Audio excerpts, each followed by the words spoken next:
hidden corruption in universities as federal government approves ASUU faction, CONUA as academic union. I'll be hanging out with Babajide Kolade Otitoju and Tunde Abaton. So if you're ready, let the hangout start now.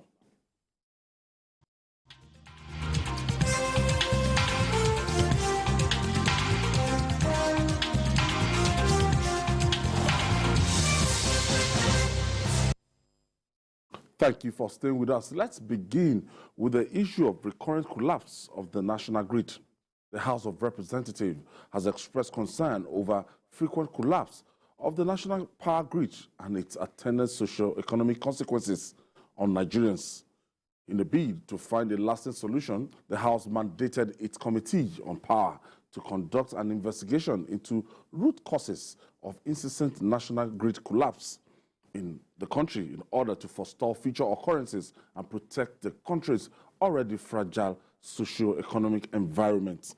Julie, yes, when we're growing up, we know of up NEPA, oh, they've taken the lights, oh, this. Now, this is something that is new totally in terms of the frequency that collapse of national grid, this frequent collapse of national power grid is not something that we are used to. Yes, there can be outages and everything, but in the situation, we continue to have systemic failure over and over again. In 2022 alone, we've recorded it has happened over 5 times. Yes, we are in the 10th month of the year, and we've had 8 system collapses. Yes, in February we had 2. And then in March, April, June, July, August, and September, we had 1 each. It is said that in the last 12 years, we have had 223 partial or total collapse of the grid. That is a frightening, that's really a frightening figure. 223 in the last 12 years. It's something to really be worried about. What do you call it? 223 partial or general or total collapse in the last 12 years. 223. Yes, that's what we've had. You know, when you have total collapse, it means that it's a total shutdown. Electricity is not supplied at all from the national grid. That's a total blackout across the country. There are all kinds of reasons for this. We've talked about some of those reasons in previous editions of this program. But the House of Reps said a few things that should really bother us. The TCN, the House of Reps is saying that they need to move away from analog system to digital system. It's part of why we have this problem. Then the transmission lines. You know, I said last week that some of these transmission lines have been there since the 60s. There's a need to freshen them up. I know that this government has invested a lot, at least more than previous administrations, on the power grid, but those investments have to be sustained, because if we do not do that, we won't be able to solve this problem. I was watching the Minister of Power, you know, saying, look, we are going to do this, we are going to do that. And even shortly after, he was waxing lyrical. The change happened again. Collapse of, you know? So we have a very serious problem of power generation in our country. If we can't do 5,000 consistently, the highest we went was sometime last year when we did 5,373 megawatts. Because, yes, the GENCOs have capacity to do more than 10,000. But the TCN, I mean, the Transmission Company of Nigeria, has shown that it does not have the capacity to wheel all of what these guys are capable of generating. This thing is a relay. If others can do 10,000 megawatts, then transmission company must be in position to wheel all of what they have generated. But the infrastructure cannot support that. In fact, there was a stress report some years back, I think about 2-3 years ago, that showed that even that the TCN or the, what's it called, the transmission leg of the power chain was the weakest of the three.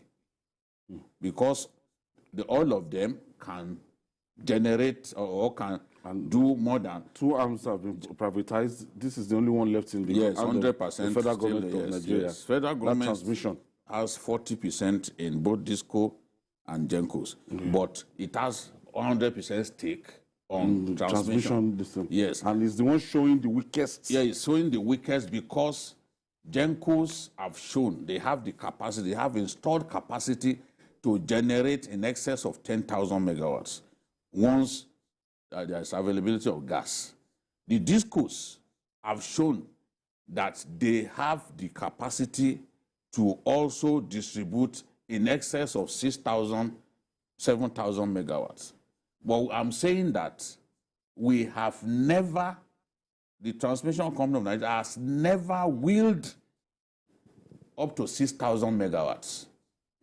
During the Fashola years, the highest that we wheeled was 5,313 or so. I remember, 5,300, maybe 373 or so. Just in that region, certainly not up to 6,000. If at least I can't remember the figure, certainly not up to 6,000. And the minister that succeeded him also couldn't take it up to 6,000.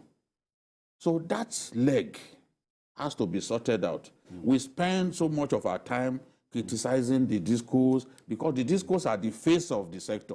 They are the ones we see, they are the ones who collect money from us. But they are not the only ones. They have the contact with the retailers. Yes, they are not the only ones with issues. And if we want to solve the problem, we have to adopt a holistic approach. You can't work on this and leave the other one. All of them, we've got to do something to make all of them operate at tip-top level. I'm sure today, Abato, you grew up in Nigeria that you have this instability, but not as bad as this. But what we are experiencing recently, about this is the new angle generally. I can't remember any time when I was growing up and I hear of the collapse of national grid. Well, it has to be because when you look at the fact that in 2013, the whole electricity sector was privatized, one would have expected that after the dismantling of the power holding company of Nigeria, the private sector that we expected to show much from will have done that. But like he explained, it's like when you have a 6-lane road and there is a particular junction, all the vehicles coming on that 6-lane road, they have to enter into a narrow road, which is about 2 lanes. There will be a confusion at that particular end. And every other vehicle will be waiting for them to go in there. Then you have a build-up. So what we have now is that the sister arms that are under TCN, they can perform based on their locality, based on the needs of their generating areas. But the one that is to distribute it cannot perform. What that one tells you is that we still have to do something about the TCN, either in terms of the organogram or the operational efficiency of the TCN. That is, when all the GENCOs generate power and they give it back to the TCN to transmit. Yes, for security reasons, for national integrity, you can say that the TCN should not be wholly privatized. But we have to look at the structure of that particular TCN that is making it impossible for it to push out the power that is generated, because that is the whole issue. Like he said, if each of the DISCOs, because they are the distribution company, if they can have that power, they have the capacity to give it out. But the person supplying to them have no capacity to give it to them. So I think we have to look again at the structure of the TCN company, because it's not for lack of investment in the sector. I think this government has invested. But we also have to admit that before 2013, a lot of governments have been investing without a particular headway. So I think the problem is that it will continue to get worse until we do something about the capacity or the structure of the TCN itself to be able to distribute what the GENCOs have been able to give to them. So I think that is the problem. The structure is wrong. Yes, you said we've invested, but I don't think we've invested enough. Some people are analyzing that we will need a certain amount of money to be invested yearly for like 30 years consistently before we can think of getting there. Yes, that's talking about the entire Sector. sector. There's the entire sector that we are talking about. For example, the GENCOs have invested significantly, but that level of investment that we've seen from the GENCOs, we've not seen from the DISCOs. So there has to be substantial investment across board, freshening up equipment. For example, is the transformers, for example, that ensure that in some communities people don't have light, or whether the transformers go bad. Sometimes people have to use their own money. Communities will contribute money to buy a transformer for them to have light. And you that they have bought transformer, for you to be able to distribute light to them, you still come and take money from them. You will not refund the money what they have spent. So that's why our friend, the brilliant lawyer, Ejiti Ogunye, was saying Nigeria is a self-governed country. We are actually governing ourselves. We provide our own security. We provide our own water. Even our roads, in some of our communities, we do those roads for ourselves. We buy transformers to give ourselves electricity. So it's actually self-governing that is happening. Government ought to do a lot more. Yes. You don't look forward to government doing anything for almost what is it? Provide security for yourself. Yes, you have to provide security. Secure your area. Secure you pay your streets, you put OPC, you pay them money. They are the ones who man your gates. So what's not the function of the government? So that's what things that just do it yourself. Things that in other countries you take for granted that government will do for you. Those are the things that you must do for yourself. To survive? Yes, in our country. Unless they'll kill you. That is the thing. You want to travel now. The mayor was telling me the other day there was, I think, a funeral in Kogi State. He had to take policemen from here. He paid. Can you say, in spite of all, was he feeling secured? Did you see one advert directed at people going to the east in December, where a company, a logistics company, said, okay, this is the package. We'll provide you so number of policemen. Then the vehicle, we'll provide you with vehicle. Once you can pay this amount, we'll take you to the east and back. Did you see that? Did you see that advice? I saw something like that. So this is the thing. In the past, we took our security for granted. But now, before you move even to Ibadan, you start thinking that along the road I could be kidnapped. There is nobody, even if you are going to Ibadan, because we've seen people kidnapped along this Lagos-Ibadan expressway, you will be thinking that God, just take me there. God, take me there. After this one, I won't travel again. Just take me there. That the fear is there for everyone. Not to talk of long distance journeys that you especially used to take for granted. You just go to Ido and enter unplanned. It's not possible again. That was when it was. Kara, I can't pass Kara. I can't go past this Kara. You just enter, I'm going to Kaduna, just like that. You are married, you are just enjoying life. You just go to just like that. You know, at the snap of your fingers, you've traveled. You dare not do that. So this is the thing. So, moving on now. There appears to be no end in sight to the crisis rocking the People's Democratic Party, PDP, as some party members have dragged the leadership of the party before the Economic and Financial Crimes Commission, EFCC, over allegations of misappropriation of party's funds, unlawful disbursement of funds, bribery, among others. According to the petition, Senator Iyocha Ayu, National Chairman, Senator Sam Ayaun, National Secretary, and Umar Iliya Damagum, Deputy National Chairman, North, are some of the leaders of the party to be investigated. Jide, this crisis looks like is like something that snowballed from what was on ground before. Yes. And when I look at the tone, when I look at everything, I know that it was concocted by the actors on ground before. the reason their account was credited, I read some of the accommodation allowance and everything. Some were giving 28 million, 15 million, and so on. At the end of the day, people are returning money. So at the end of the day, now they've returned over 100 and something million. And you start looking at, not the ruling party, the Christmas largesse going on in this opposition party. What's up with People's Democratic Party? I know this is basically politics. And they've not been able to complete their secretariat. After all this years. When it was launched in 2012, they wanted 60 billion. It's still there. They made 27 billion. Yes, so, I think that the earlier the PDP resolved the crisis rocking their party, the better. The longer this thing goes, the more of the marketing of the party that this crisis will... At this critical time? Yes. They don't need this crisis at this time. Already, it's bad enough for Atiku Abubakar that Obi has come out and with a wave of support left the party to the Labour Party in different parts of the country. So Obi is already minded to fish in the waters that Atiku used to. That's enough. That alone is enough headache. Is enough problem. Whether we like it or not, that is a fact. Now you have this problem. With Obi has come. You know, before the former deputy speaker of the House of Reps, before he said that in. Before he described Obi as a saboteur, yes, he knew what he was saying. He knew what he was saying, yes.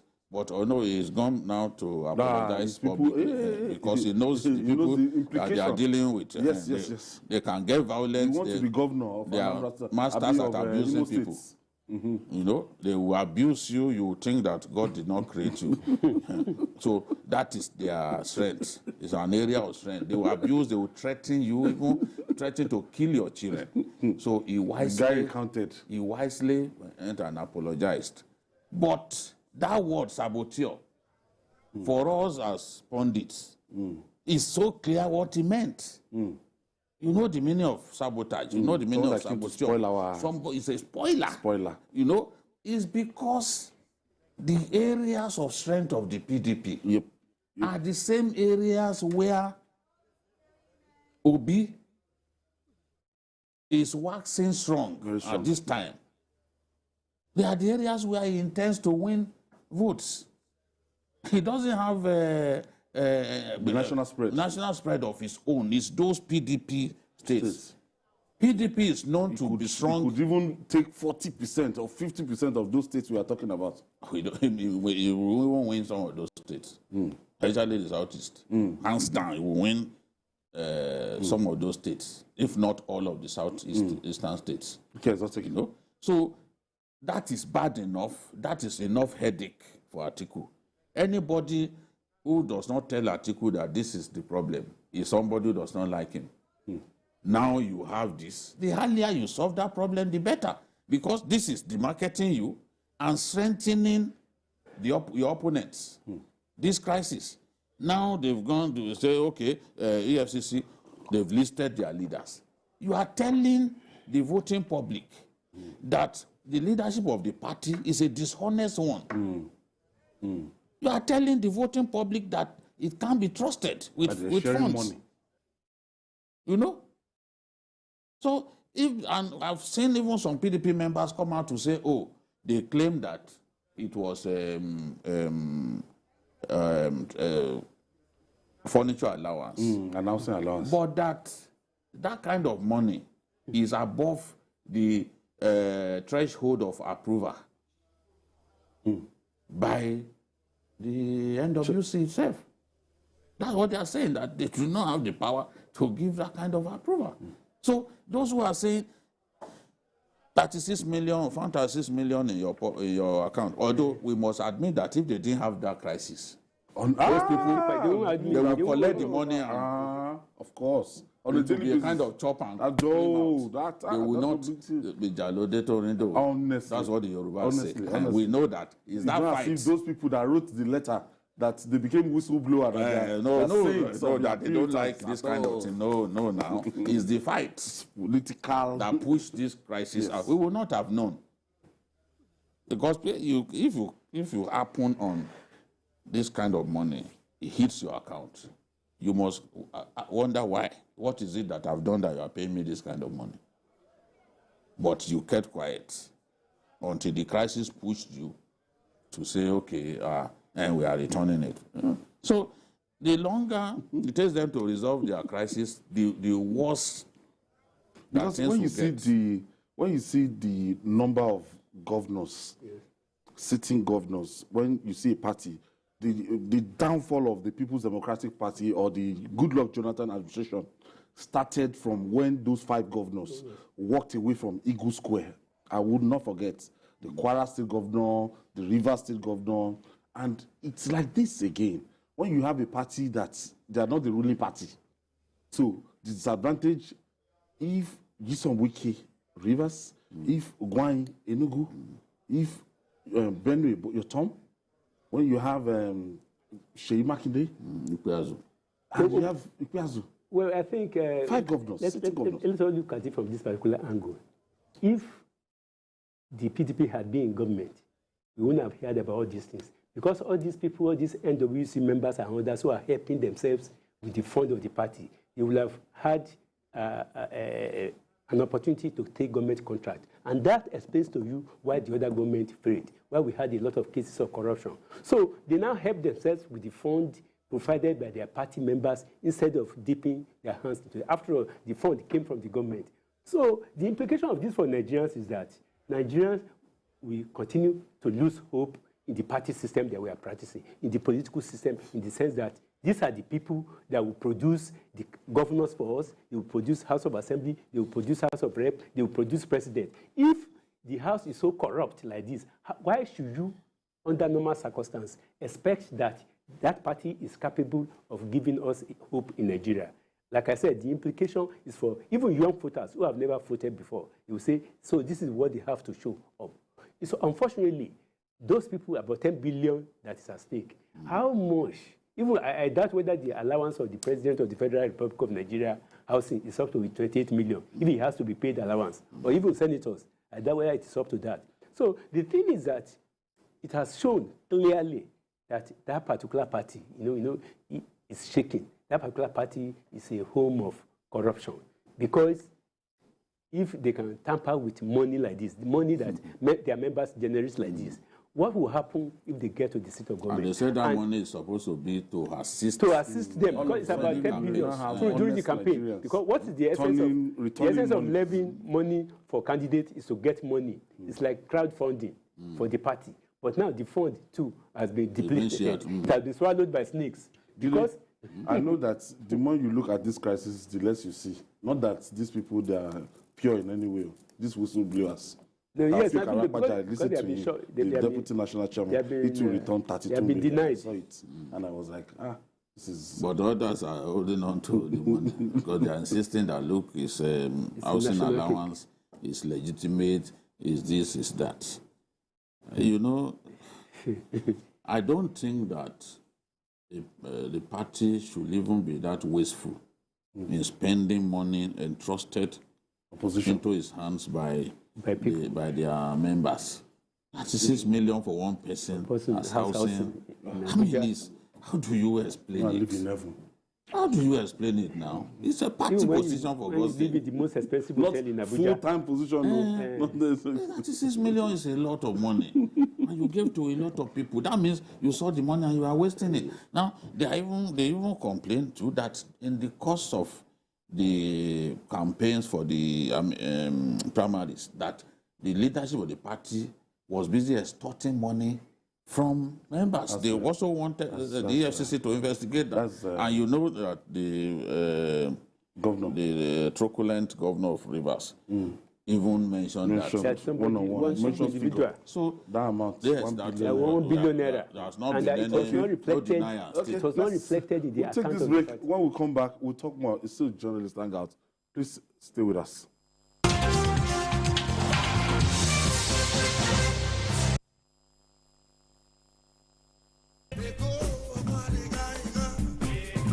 For more than 20 years, Betty, the Lagos Economic Summit, has contributed to the socio-economic and infrastructural development in Lagos State back to back. Some of the ideas from the previous Betty are what we now point to as the attractions of Lagos to the world. Here is another opportunity to discuss the advancement agenda of Lagos. Betty, the private sector-led participatory forum and incubating ground for the ideas that define Lagos, is holding from October 11th to 12th, 2022. Are you a business leader, a professional, an entrepreneur, an academic, a techie, or in any other category with Lagos on your mind? Register at www.enyigbettisummit.com to attend the summit holding at Eko Hotels and Suites, or to join Enyigbeti 2022 Summit online. Come forward with your thoughts. Let's set an implementable agenda for a greater Lagos.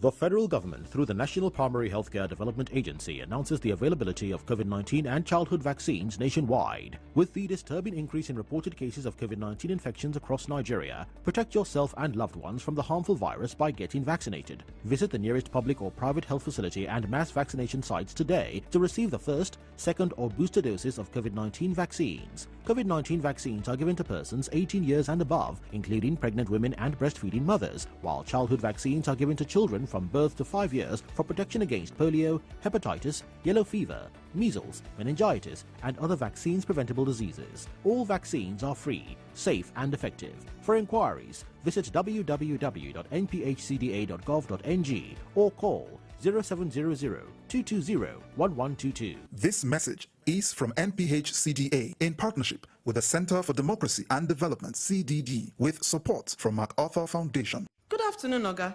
Now you be the landlord. Yes, Nami. Oga landlord, me go need 1 room for this your house, so. Okay, sure you get work where you dey do. Yes, I be nurse. You know go dey owe me be that now. Now how much be your rent, safe? Not just 90,000 naira. Wait, this guy, where you come from, Sef? Oga, I come from Akamata.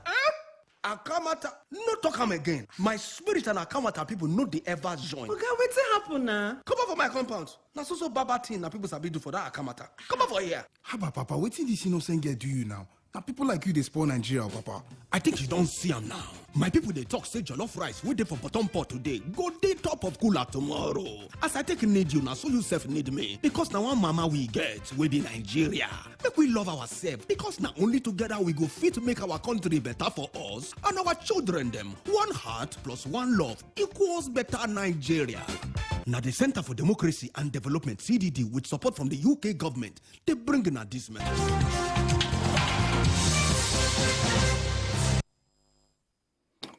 Thank you for staying with us. A federal high court sitting in Abuja has ordered First City Monument Bank, FCMB, to pay the sum of 540.5 million naira as damages to Pastor Emmanuel Omale of the Divine Hand of God Prophetic Ministry and his wife, Deborah, over false claim that they laundered 573 million for former chairman of the EFCC, Ibrahim Magu.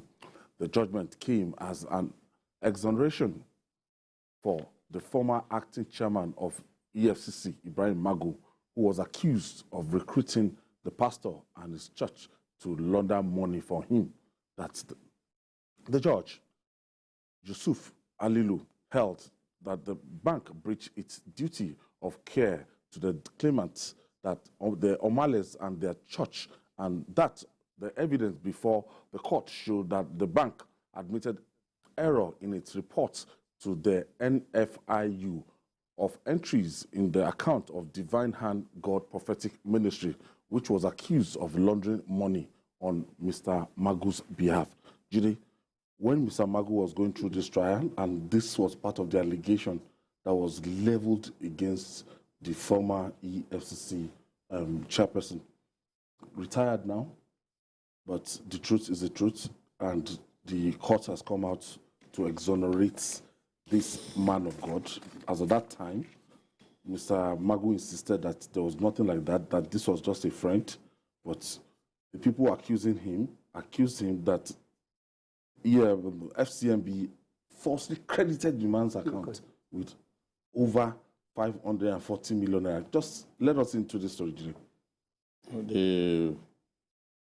The main reason for the sack of Magu, the main evidence, so-called evidence, was this transfer to the account of the church.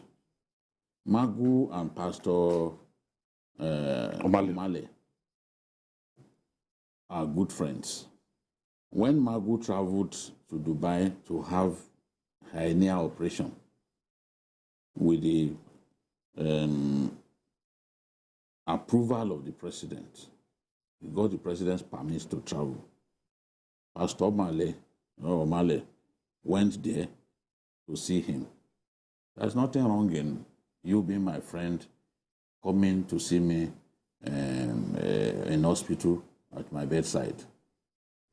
They put 2 and 2 together that Magu is a friend to the man, is a spiritual counselor, and because of that, he was it's nobody's business. That he was laundering money for him. There were a lot of idiotic allegations made against Magu. And you remember on this program, I kept insisting that the kind of money that you people are claiming that this man stole, he cannot steal it, that I'm sure. Many people called me, warned me that you are putting your integrity at stake, that no Nigerian can be trusted. Also, rubbish is that there's no Nigerian that the report has been submitted how many months after now? We can't have a situation in which we will conclude that every Nigerian has a price. Every Nigerian can compromise. No. And that was why we felt at that time that this thing was wrong. And I backed him. Despite pressure from people, stop defending him. You will be ashamed at the end of the day. I refused. Now, in September 2020, the bank did an apology in 3 newspapers, saying that because they falsely credited. Yes, they claimed that they falsely credited the church. It's a small branch of the church. At the time when they put that money in the account, according to them, it was not that church alone. That it was a computer glitch that affected over 500 million. They said the computer glitch affected many other people. They apologized in 3 national newspapers in September 2020 that, look, this was an error. But what they did was immediately the so-called computer, credited the account of a church that the balance before that money was lodged was just 1.5 million. It's a small branch. 1.5 million. Yes. Moved to 500, over 500 million. It's a small branch. You know, you then notified the NFIU. The NFIU, instead of doing a thorough investigation, is supposed to be an intelligence unit. Instead of doing their own thorough investigation, concluded that this must have been proceed of crime.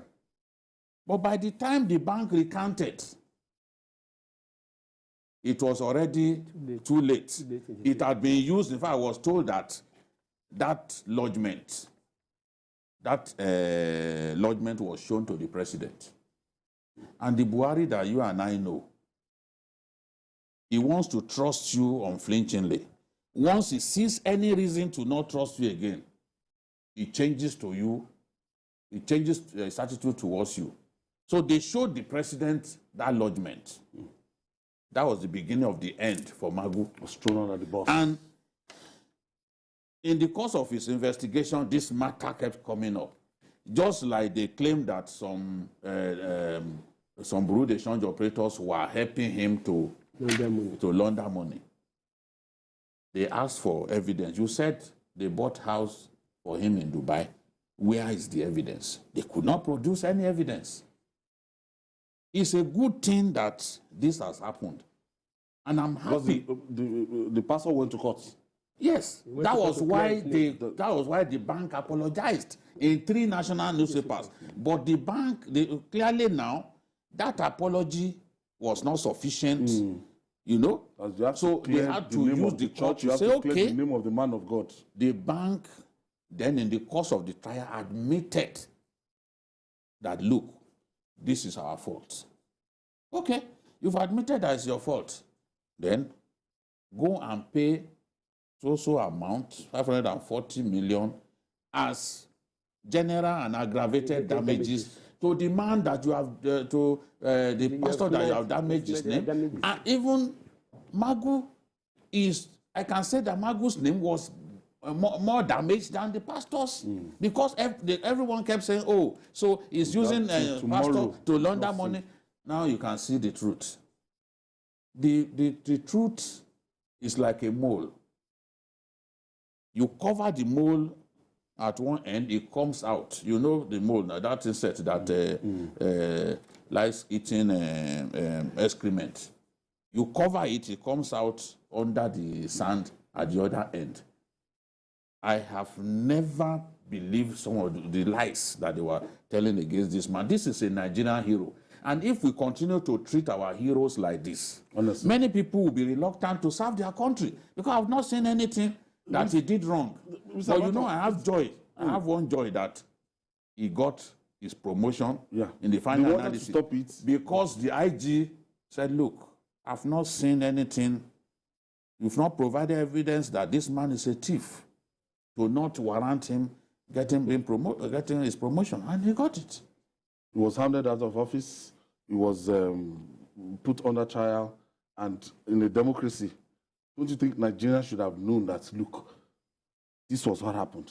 Well, I think at the end of it all, everything let us even look beyond the mere fact that the court has found the man guilty. We have to look at the fact that somebody has to trace the genesis or the source of that particular 543 million. Except, of course, they are saying that they just use pen to smear the name, deliberately smear the name of that man. That is what is happening and using the church, because you know that most of the churches are prosperous. They are preaching prosperity. Let us now hang this thing on the church so that you can give a bad name and hang the church.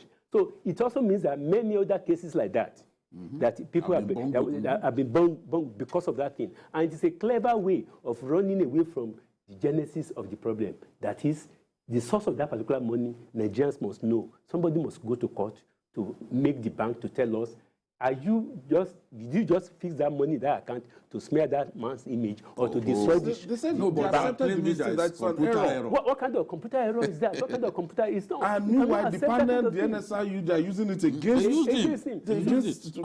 So what it means is that... They even in their report, they kept saying that he was using cronies to launder money. And this was the main evidence, so-called evidence that they have gone out. This was the main one. Every other one, there was no proof. But this one, at least there was evidence that money went into an account. So they held on to that one.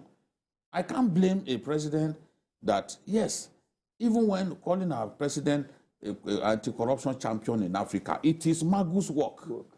I'm saying that. It is Magu's work. When you are talking about the history of EFCC, when it comes to forensic investigation, Magu was the star when we had Ribadu there. He was the star. Some of the biggest cases, he was the one who investigated them. And he recovered a lot of money for his country. You know, they were claiming that he would sell assets and he would not, until the Accountant General of the Federation came out and said no, that when they sell assets, the money goes to the TSA, and the TSA account is domiciled with the CBN. All kinds of lies. They said, you know, they went to his house, Karu. It's in Karu in Abuja. They went there, they sacked the house. His wife was going after them. At least you will not plant anything here in my presence. They went and they didn't see anything. Silly people on social media claim that they found dollars, they found this and that. And I'm like, look, do they even know this fellow? Typical Dankwaye. You know, when you see like a bushman, It's difficult to get him to even touch up like a proper, Say, is that one that will now stack his house with dollars? Yeah. I mean, in our country, when some of these things are done, it's just politics. And there are some people who are threatened by him. We like a situation of this pulling down syndrome. Yes. Anytime you hear that somebody high up there is coming down, everybody does. And they are happy. Everybody. Mob mentality. Yes. Everybody. You are right. You are right. You won't even listen to him. I think for any public figure of his status, we just have to admit one Okoje said that fighting corruption is a very dangerous game. Yes. So the moment you are seen to be doing what is right, what is normal, for you. Everybody will come for you. Come for you. So I think we should guard against such a thing in future. And ordinarily, with this case now, ordinarily, if I were to be Magu, that is retired now, I'll go to court. Go to court, yes. I'll go to court. You have to clear my name. The panel must release this one. I'll go to court. You have to clear my name.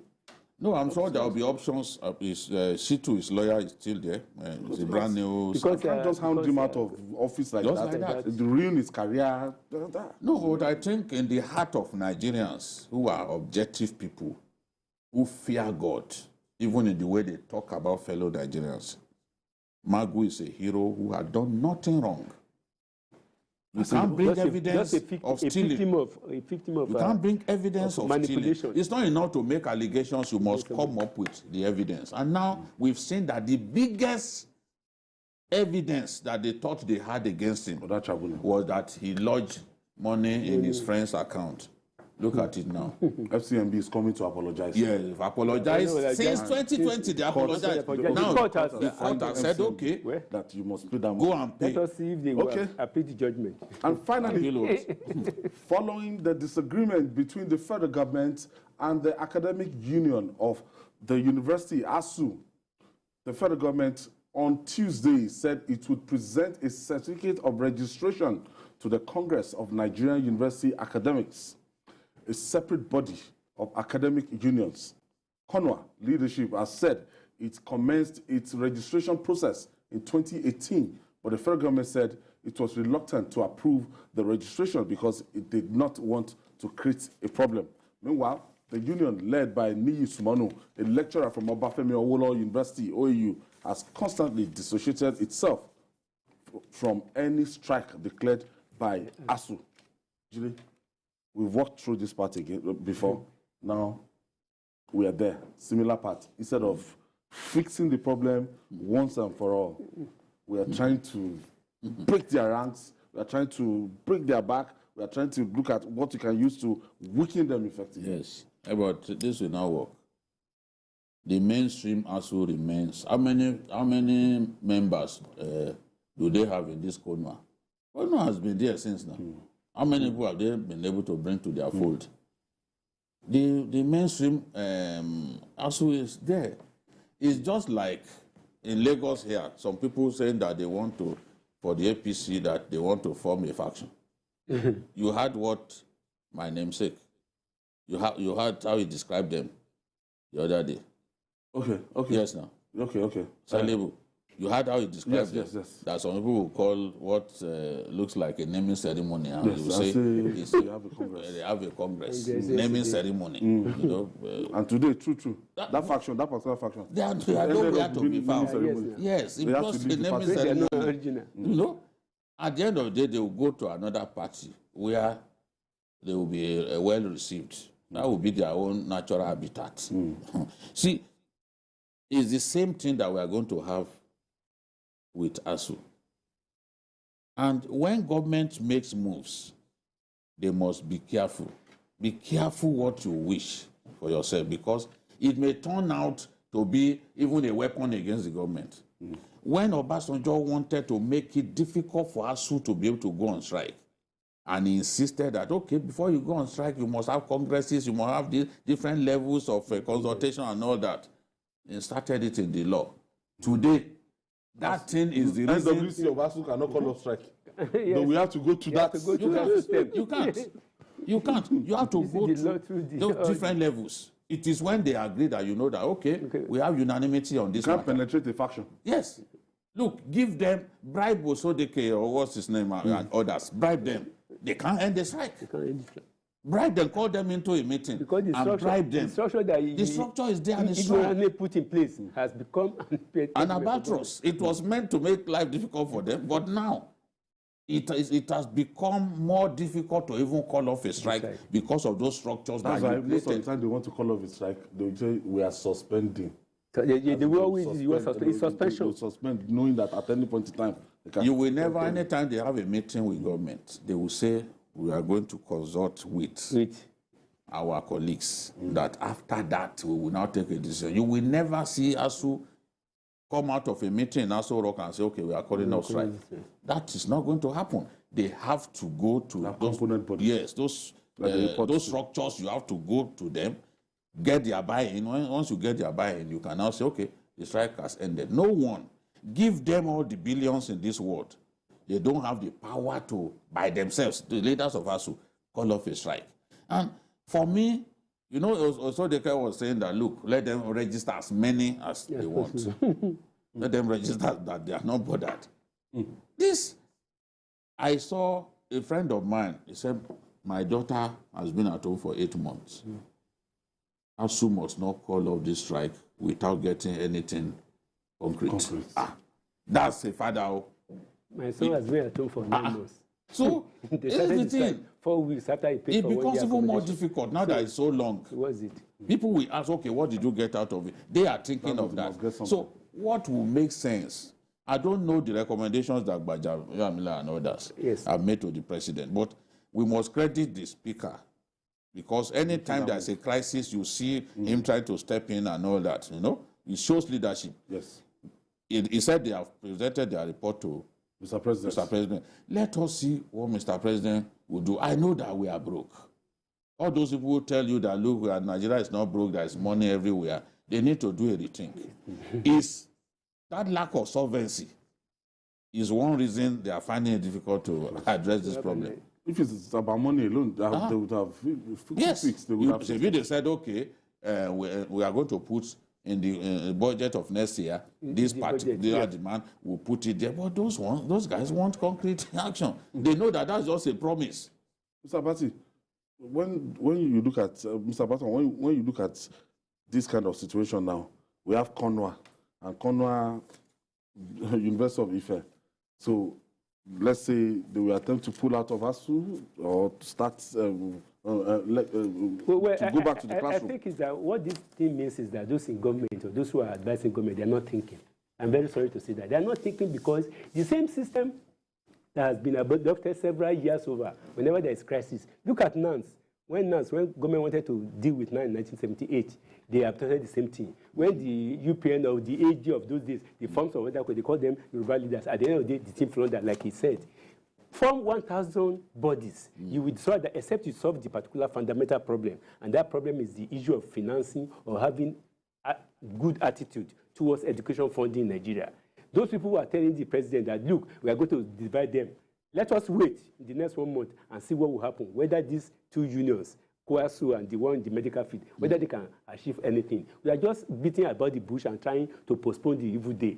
The evil, let us solve the fundamental problem. That was the time we said here that let us go on holiday for university for 1 year and sit down and decide the kind of policy we want to have on tertiary education in Nigeria. After that 1 year, you'll be able to say, students in federal university come and pay 50,000. I think Rollins did that in Ghana now. And he did it in Ghana. Let us do it in Nigeria. We are just postponing. We are postponing the evil day. They are in Ghana now. Because today, Nigeria, like I said, today Nigeria, we cannot even meet. We cannot meet the OPEC quota for our oil, the main source, 90% of our revenue. If OPEC decide to cut output, like they are saying, because oil has fallen to $88, if they cut output, Nigeria has not even been able to meet its own allocation. So how are we going to do it? The issue about money. So let it go with the federal government or the president. Go back. Fidel is calling us from Owerri. That's in Imo State. Hello, are you hearing me? Yes, Fidel, go ahead, please. Thank you very much. My name is Fidel Onyeneke, and I want to say that what the government has done by licensing or authorizing 2 more unions, it's not the solution. Yes. Because I'm saying this with all sense of responsibility. Remember that there was a time government tried to balkanize the unions in the electricity sector. There was a time, even this same NANS and so on had the same problem. So many unions, yet people never, we never recorded any serious change. What the government should do now, what matters is for the government to continue dialoguing and show leadership by ensuring that ASUU people go back to school. And that's Thank you for your contribution, Fidel. Percentage of Thank you for that contribution. So, the options we have now? Yes. I agree with him that, look, return to the drawing board. I believe that the reason for which ASUU is UTAS, for example, I like what the Accountant General of the Federation said, that, look, let's look at their particular demand in respect of UTAS. Yes. Can we accommodate it in IPPIS if you don't want multiple payment system? Because, government has a way of dividing the unions. Even the university system, they got non-academic staff to go and register their own payment platform. Yeah. Saying that the UTAS cannot represent everybody. So when non-academic staff to come up with their own, that it makes no sense to say you want to do it for everybody.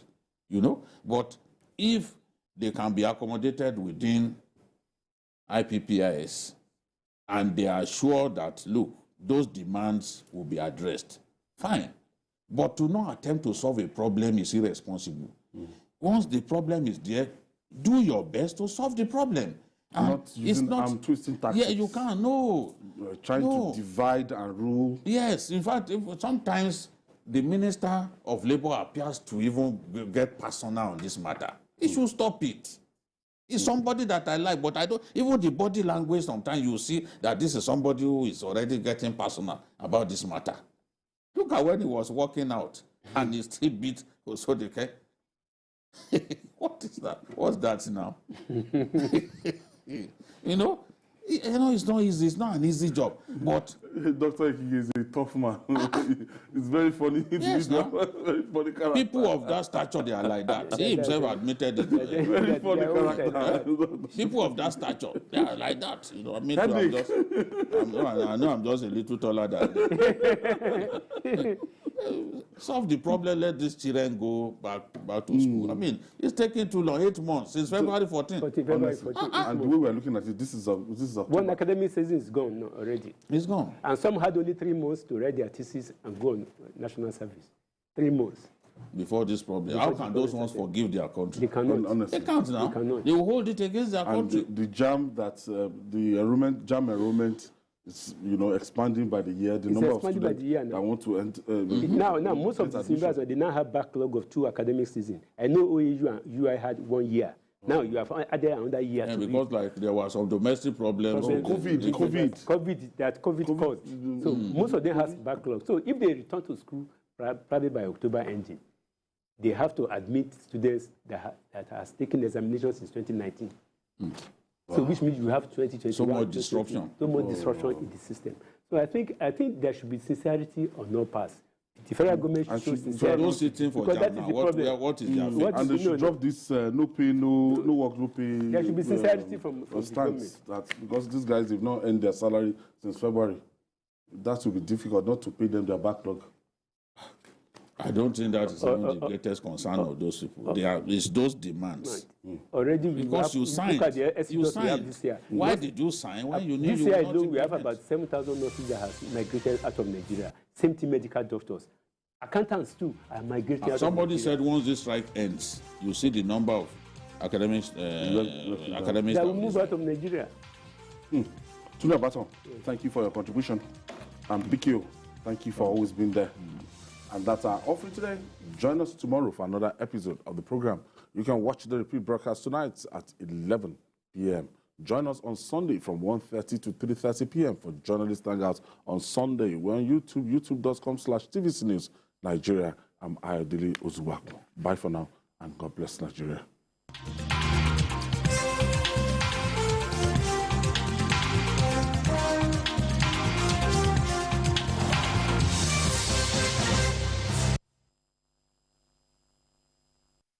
The following is a paid presentation by ShopX TV.